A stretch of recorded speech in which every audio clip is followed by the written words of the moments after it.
Bismillahirrahmanirrahim. Alhamdulillahi Rabbil Alamin. Assalatu wassalam ala ashrafil anbiya'i wal mursalin Sayyidina wa habibina wa syafi'i qulubina Abil Qasim Mustafa Muhammad. Allahumma salli ala Muhammad wa ali Muhammad wa ala ashabihi al-mayamin wal muntajabin, amma ba'd.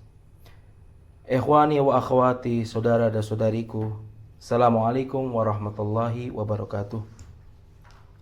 Bismillahirrahmanirrahim. Assalamu alayka ya Aba Abdullah wa ala arwahil lati hallat bifinaik. Alaikum minni jami'an salamullahi abada ma baqitu wa baqiyal lailu wan nahar wa la ja'alahu Allahu akhiran ahdi minna li ziyaratikum. Assalamu ala al-Husain wa ala Ali ibn al-Husain wa ala auladil Husain wa ala ashabil Husain wa rahmatullahi wa barakatuh. 10 Muharram 61 Hijriah. Berdiri tegak seorang pria seorang diri, melihat ke kanan kiri, sahabatnya terbunuh, saudaranya terbunuh, anaknya terbunuh. Dan ketika beliau melihat ke arah belakang, kemah-kemah beliau mulai dirempuki oleh orang-orang yang keji, yang dimana di dalam kemah-kemah tersebut terdapat hanya seorang laki-laki yang sedang sakit, dikelilingi oleh banyak wanita dan anak kecil. Itulah skenario yang terjadi pada 10 Muharram di tahun 61 Hijriah, yang merupakan aktor utamanya adalah Al-Imam Al-Husain alaihi afdhalus salatu wassalam, putra dari Amirul Mukminin Al-Imam Ali bin Abi Thalib dan putri dari Rasul sallallahu alaihi wa alihi, yaitu Sayyidatun Nisa'il Alamin Fatimah Zahra alaihassalam. Al-Imam Al-Husain melihat ke padang tandus yang bernama Karbala, yang telah disebutkan dalam riwayat dan hadis bahwasanya Karbala adalah karbun wa bala, tragedi dan bencana. Dari sana juga pada hari itu juga terjadilah suatu tragedi yang menimpa pada Ahlul Bait Nabi sallallahu alaihi wa alihi, yang aktornya adalah Al-Imam Al-Husain alaihi afdhalus salatu wassalam.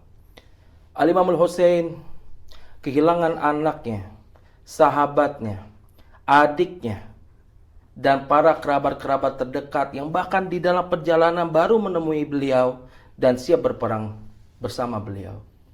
Al-Imam Al-Husain di padang Karbala memiliki tugas, hanya satu tugas, yaitu untuk menyelamatkan agama kakeknya, yaitu Islam. Di mana Al-Imam Al-Husain datang ke Karbala bukan untuk melawan, akan tetapi untuk mempertahankan, memperjuangkan nilai-nilai Islam yang hakiki. Karena kita tahu pada saat itu yang berkuasa adalah di luar dari Ahlul Bait Nabi sallallahu alaihi wa alihi, yaitu bersama yang bernama Yazid, seorang khalifah dari Bani Umayyah yang sangat keji, yang tidak tahu berperilaku akhlak kepada orang-orang, yang membunuh para orang-orang yang beriman dan mengikuti ajaran dari Nabi sallallahu alaihi wa alihi. Al-Imam Al-Husain datang ke Karbala, mengorbankan segala harta, nyawa, raga, sahabat, dan keluarga-keluarganya hanya untuk satu tujuan, yaitu mempertahankan agama Islam. Yang mana kita tahu pada 10 Muharram, Al-Imam Al-Husain di detik terakhir masih memberikan satu kalimat untuk menyelamatkan dari pihak musuh, yaitu hal min nasirin yansuruni. Adakah dari penolong-penolong yang ingin menolongku? Di sini Al-Imam Husain bukan karena ketakutan, bukan karena ingin berdamai dengan para musuh, akan tetapi memberi peluang kepada para musuh untuk kembali kepada jalan yang benar, kembali kepada Islam yang benar, yaitu bersama Al-Imam Al-Husain. Karena Al-Imam Al-Husain sudah disebutkan di dalam hadis-hadis sahih yang disebutkan oleh Nabi, diriwayatkan oleh Nabi sallallahu alaihi wa alihi, yang dimana Nabi mengatakan, Husainu minni wa ana min Husain. Husain dariku dan aku dari Husain. Husain dan Hasan adalah imam di saat berdiri dan duduk.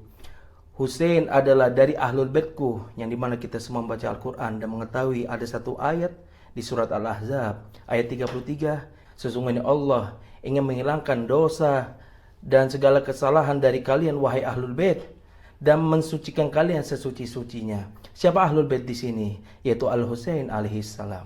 Ada ayat lain yang mengatakan Bismillahirrahmanirrahim, Qul la as'alukum alaihi ajran illa mawaddata fil qurba.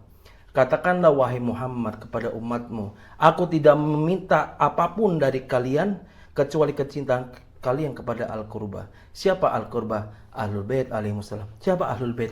Al-Husain alaihissalam.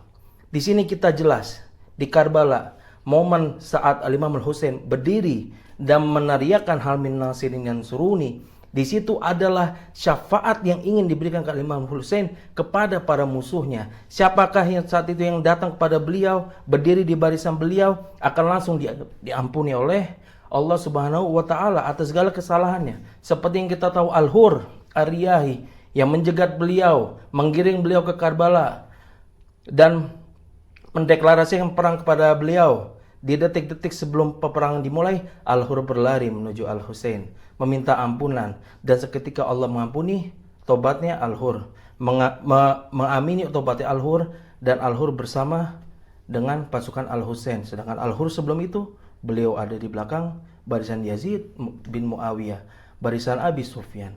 Di sini kita mengetahui bahwasanya siapapun yang berjuang, siapapun yang berdiri tegak, siapapun yang bersama dengan Ahlul Bait Nabi, Allah Subhanahu wa taala niscaya akan selalu menuntun mereka kepada jalan yang benar. Karena Nabi Muhammad sallallahu alaihi wasallam pernah mengucapkan hadis tsaqalain yang dimana aku tinggalkan kepada kalian dua hal sepeninggalanku, yaitu Al-Quran dan itroti. Siapa itroti? Ahlul Bait Nabi. Siapa Ahlul Bait Nabi? Yaitu Imamul Husain alaihi wassalam. Karbala menjadi madrasah yang besar bagi kita semua. Bukan hanya untuk kaum Syiah, bukan hanya untuk kaum muslimin, akan tetapi Karbala menjadi madrasah bagi umat manusia untuk mengetahui, membedakan mana yang benar dan mana yang salah. Karena Karbala merupakan sosok pelopor yang menggambarkan antara kebenaran dan kebatilan. Bahkan Dalai Lama dari ulama Buddha mengatakan jika kita memiliki kitab seperti Al-Quran, memiliki peristiwa seperti Karbala, niscaya satu dunia akan menjadi umat Buddha. Bahkan Bung Karno pun pernah meneriaki gaungan seperti pergerakan Al-Husain. Semua tokoh-tokoh, ulama-ulama dari segala bidang agama termotivasi atas gerakan Madrasah Karbala. Karena Karbala merupakan bukan suatu tragedi saja, bahkan madrasah yang penting bagi umat manusia untuk dipelajari. Maka dari itu kita semua alhamdulillah yang mengikuti Al-Husain dari awal, yang mengikuti Ahlul Bait Nabi dari awal, yang berdiri tegak dengan ajaran-ajaran Ahlul Bait Nabi sallallahu alaihi wasallam, patutnya kita bersyukur dan meratapi kesedihan-kesedihan di mana hari kesedihan untuk Ahlul Bait itu terjadi. Dan salah satunya di bulan Muharram ini, di puncaknya di hari Asyura tanggal 10 Muharram, gunanya kita mengadakan majlis Asyura, menggaungkan kembali teriakan-teriakan labbaika ya Husain, menggaungkan kembali teriakan-teriakan labbaika ya Abbas. Karena Karbala merupakan pelajaran yang sangat-sangat mahal yang Allah berikan kepada umat manusia.